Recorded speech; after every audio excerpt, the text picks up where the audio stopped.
नमस्कार दोस्तों, स्वागत है आप सभी का संजीव सर ऑफिशियल चैनल पर। विद्यालय मर्जर को लेकर शिक्षा मंत्री जी का बयान आया है। आइए जानते हैं उन्होंने क्या कहा। मर्जर की व्यवस्था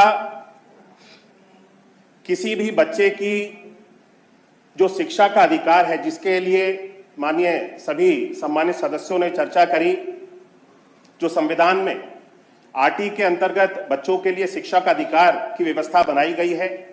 हम किसी भी बच्चे की शिक्षा के अधिकार को हम छीनना नहीं चाहते हैं। किसी भी तरह की इस तरह की कोई मंशा मर्जर को लेकर के विद्यालयों को पेयरिंग करने की सरकार की नहीं थी कि हमें विद्यालयों की संख्या को समाप्त करना है या बच्चों की पहुंच से शिक्षा को दूर करना है।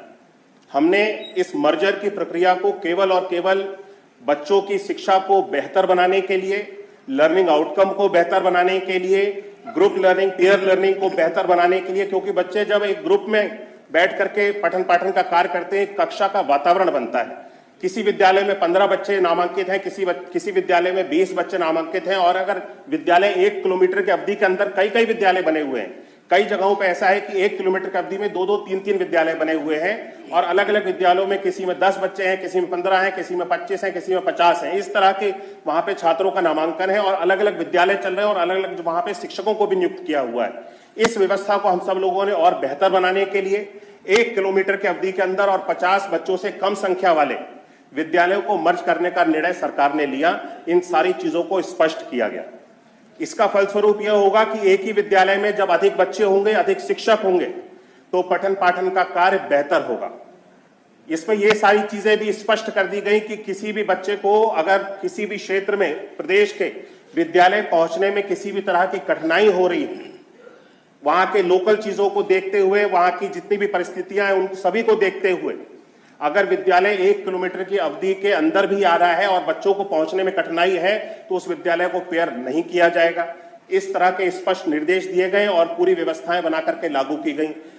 1 किलोमीटर की अवधि के अंदर भी विद्यालय, बुंदेलखंड हो गया, ऐसे हमारे उत्तर प्रदेश में बहुत सारे क्षेत्र हैं जहां पे दूर दराज के इलाकों में जहां पे पहुंच इतनी अच्छी नहीं है और बच्चे विद्यालय में पठन पाठन में जाने के लिए असमर्थ हो सकते हैं। उन सभी जगहों पर यह अलग से निर्णय लिया गया कि विद्यालय सुचारू रूप से जैसे चल रहे थे उसी तरह से संचालित रहेंगे।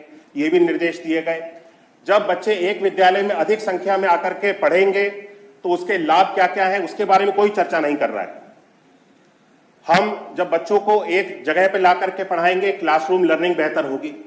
बच्चे एक ग्रुप में पढ़ेगा, एक दूसरे से बच्चे डिस्कस करके, समझ करके, चर्चा करके चीजों को समझते हैं, सीखते हैं। ये सारी चीजें बेहतर होंगी। शिक्षक की उपलब्धता उस विद्यालय में, जब 3 विद्यालय 1 किलोमीटर में चल रहे हैं, कहीं पे 2 शिक्षक है, कहीं पे 4 है, कहीं पे 3 है, अगर हम उनको मर्ज कर देंगे तो एक ही विद्यालय में 10 शिक्षक हो जाएंगे।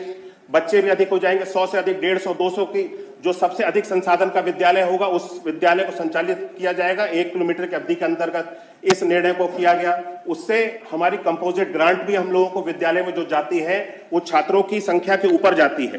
कंपोजिट ग्रांट के बारे में आपको बताना चाहता हूं, जो कि भारत सरकार से हम सब लोगों को मिलती है। अगर 1 से 30 बच्चे का विद्यालय है तो उसको प्रतिवर्ष 25,000 मिलती है। 31 से 100 बच्चे का विद्यालय है तो भी उसको 25,000 रुपए प्रतिवर्ष मिलती है। और अगर 101 से 250 संख्या का विद्यालय है तो 50,000 मिलती है। और 251 से 1,000 बच्चों का विद्यालय है तो उसको 75,000 रुपए की ग्रांट मिलती है। और 1,000 की अवधि से अधिक का विद्यालय है तो उसको 1 लाख रुपए की ग्रांट मिलती है।